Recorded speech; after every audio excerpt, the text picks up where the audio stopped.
Hi everyone, welcome to week 10. Welcome back after your break. Hope you had a bit of a break.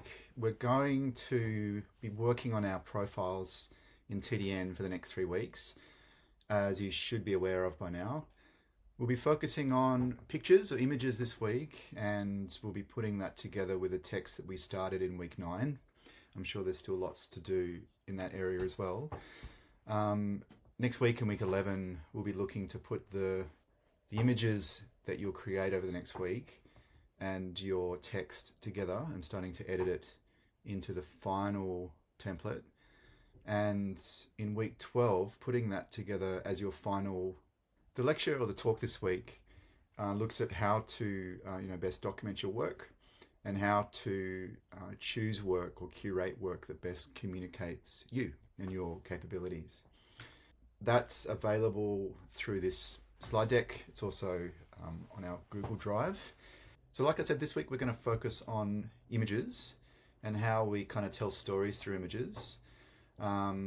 Your task really is about how to best document your work, screenshots of your work, or just using a PDF of your work, images, screen-based images of your work doesn't really cut it anymore.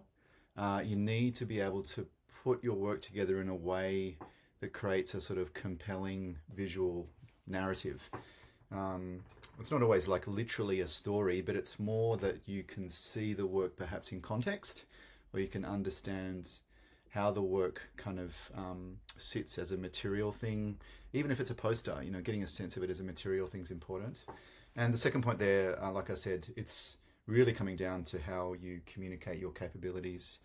And again, it's sort of not enough just to put your work up and put some simple text next to it, sort of literally describing it, which is often unnecessary because you can see what it is anyway. So let's start by looking at how we create simple differences in something as straightforward as the background that you use, and can make a huge difference. So we'll start by looking at some neutral backgrounds, and these examples I'm going to give you are based in sort of communication design practices, but of course this stuff is applicable no matter what your discipline is. But these images will speak for themselves. You can see some sort of neutral greys. You might go with a warmer grey or a cooler grey. It can make a big difference to how the work that's in the foreground comes through. Using black is often very effective and very striking, but it's not always appropriate. Sometimes you're better off looking at different colors in a background. Again, it's kind of a much bolder way to present work, and you have to be pretty confident with your color because it can clash and perhaps go wrong. But often, if you've got the color right, and often I would say choosing a color that you pick out from the work, in this case, the pink kind of works nicely because of the different pinks you can see there on the screen. It sort of becomes part of the whole image in a way, so it's sort of less of a background, more like it complements the thing that it's presenting or the thing that it's behind. You can also think about how you might scan your work, and this applies again probably more to work that is two-dimensional, so perhaps more communication designers, but not always. Sometimes objects kind of really work nicely when they're scanned. You can pick up a kind of sense of the texture and the sort of dimensionality of the form. In this case, you can see Stuart Getty's work here. It's an amazing book, big, thick book, and the scan there of the side, you can see the color coming through in the scan, really kind of shows off the printing, the quality of the printing. You can see in this case the scan of the cover of this book, and the hand holding the inside of the book, the hardcover. It gives a sense of the material, the cover, the sleeve, and also, having a hand holding the book, I'm going to talk about that in a minute, makes the book more book-like, so it becomes more object-like. It gives the image and the object a quality that really makes it more compelling to look at, and that's what we're all trying to achieve in the end. So, like I said, giving some context in this case, kind of very simple lo-fi photography, using your phone. I mean, these days, phones, if you've got a relatively new one, the cameras are kind of extraordinarily good.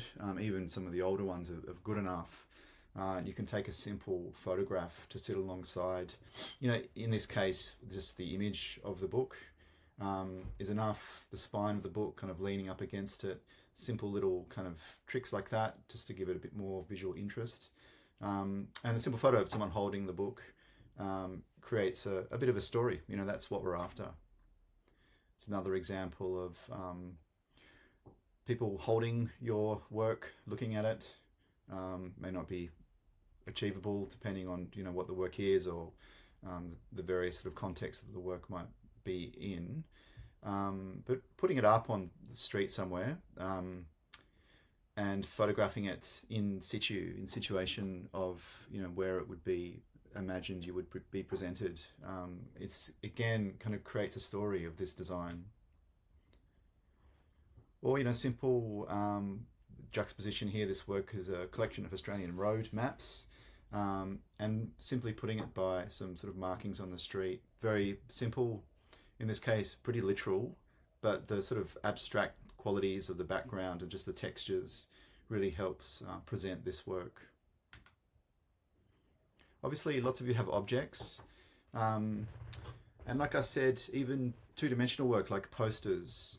Well, a poster is an object. It's a flat object. It's still an object. It's a Studio Decade here, but look, you might have, because I think this would have been good photographed as a folded down poster too. So you might have the photograph of the poster folded down and then the poster opened, and you might have someone holding up the poster. Some great photography here. You might be familiar with this product. This is a design by the company You Keep. And, you know, simply looking at how the object casts the shadow and how you can kind of use those qualities, the qualities of the shadow, to kind of, again, build a sort of visual, another visual dimension to this, so we can really get a sense of, you know, the sort of qualities of this object, and the printing and the typography and the images on the object itself become a lot more visually engaging. So a more straightforward one example, you know, shot straight on. Work like this you can mock up digitally with blank cans. I'm going to talk about that in a minute. You know, there's objects that are much bigger where, you know, this is where it's outside of my discipline area, but, you know, creating environments for that object to sit in, and building a much more elaborate context. Again, depending on how you want to tell the story, how you want to communicate it. These are very high quality images. You might do something that's more lo-fi. You might do something that involves people in the shot. You might not have the whole person, or you might not have their face in the shot. Often that's distracting. But having a sort of a body, or a sense of a body next to the furniture, if it's furniture, or if it's some object that is used, you know, always, you know, having some person in relation to the object in some way can be a very strong way to build the story. As I mentioned, you know, you can do these digital mock-ups. This is a digital mock-up here. So again, Design Studio 3D Designs at Southern Cross Station. You can digitally mock it up and put your poster into this situation with a little bit of Photoshop trickery. It's reasonably straightforward. It's another example here of this done as a digital mock-up. So these posters have been put together in Photoshop, but it obviously gives a really strong sense of context. And, you know, for a lot of you, you'll be presenting the work as a video, so it'd be uploaded as a video, and you might want to, again, mock it up digitally on a screen. These aren't animated, but you might have, you know, animations of the work being used. It's, again, I think if it's an app, or if it is, certainly if it's video, having some movement is a really strong way to present how the design kind of behaves. I think that's really important. And finally, you know, you can, if you want to, you don't have to, because I think you're probably all capable of doing this yourselves, but there's some really great services where, like various formats, where you can pay for different, quite amazing looking mock-ups. So various formats, and Darkroom are the two that I would recommend. You can link to them you know, through this slideshow. Okay, so on to this week's activity. What I want you to do, you'll find on our Google Drive this very simple template. You can use the template. It's an Illustrator file, download it and use it, or recreate it. It's pretty simple. I want you to create a story. So this is a storyboard template. Let's create a story of a recent design project. So this might be your major project, the project you're going to be putting into your task 2 or your Marta Now project. Or if you want, you can choose one that's smaller, like your design research kit. It's really up to you. We're going to be doing this over an hour, so don't overthink it. Just want you to think and put together a storyboard that tells the story of this project over these 6 frames. So how did it begin? What was that first frame?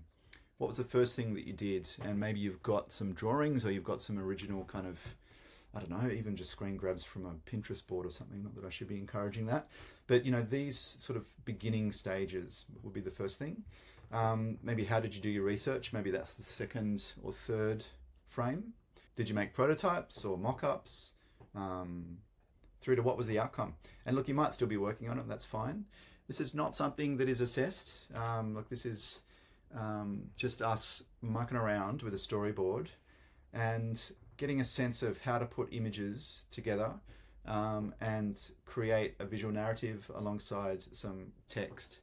So putting together some simple text alongside your pictures will be necessary as part of kind of putting this whole storyboard together.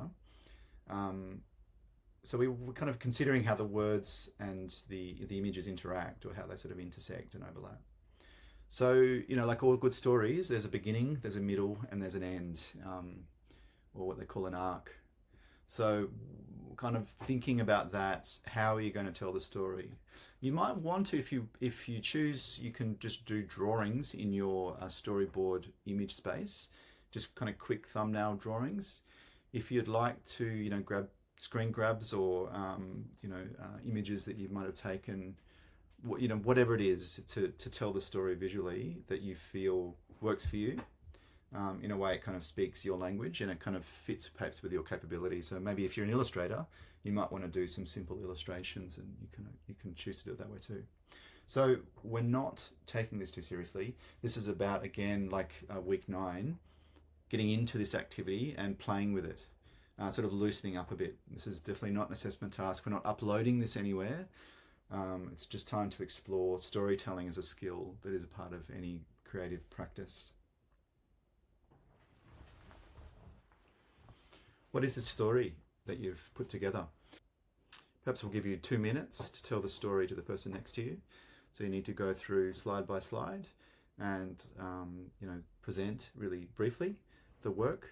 After 2 minutes, you can swap, and the person that was doing the listening can do the talking. And once we've completed that round, we might change partners and do this 3 or 4 times, so you can really get the hang of how to communicate through your storyboard this project that you've chosen to outline for us. Have a go at that now. We'll do it for maybe 10 minutes or so. When you're finished, we're going to come back to what we're working on, this profile page.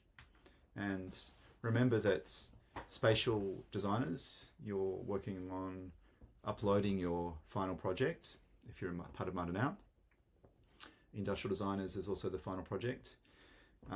But communication designers has been a bit of a change. You now have a choice what you would like to upload. So it no longer has to be the design research kit. It's really up to you. But sometimes having a choice can be a little bit paralyzing. So I think what this means is, for communication designers, we really need to decide, preferably this week, as in before the next class, what it is that you're going to be uploading. So next week we can really start working on putting together that final project and making sure that it's kind of clear and kind of well communicated by week 12 when it's due.